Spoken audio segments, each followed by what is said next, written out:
Ինչպես է ընկալում այսօրվա հասարակությունը երջանկությունը։ Դուք լավ ծանոթ եք սոցցանցերին եւ կարող եք տեսնել։ Ամեն բան կարծես թե փոխվել է։ Երջանիկ է համարվում այն մարդը, ով ունի մեծ հարստություն, ով ունի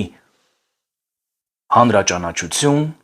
ով հանրային մարդ է, ում բոլորը ճանաչում են, ով ապրում է հաջողակ կյանքով, արտաքնապես հաջողակ կյանքով։ Եվ թյուր կարծիք է ձևավորվում, որ հենց այդպիսի մարդիկ են կյանքում երջանիկ։ Սակայն Ֆրանկլը ապացուցում է, որ մարդը որպես էգզիստենցիալ էակ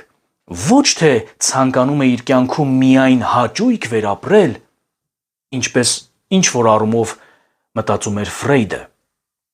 այլ նա կարծում է, որ մարդը կարիք ունի իմաստավորելու իր կյանքը, որ մարդու փնտրտուքներն իրականում տանում են ոչ թե դեպի հաճույքը, մարդը ոչ թե ուղղակի ուզում է հաճույք ստանալ, այլ ուզում է գտնել իմաստ, եւ նույնիսկ այդ հաճույքի փնտրտուքները, որի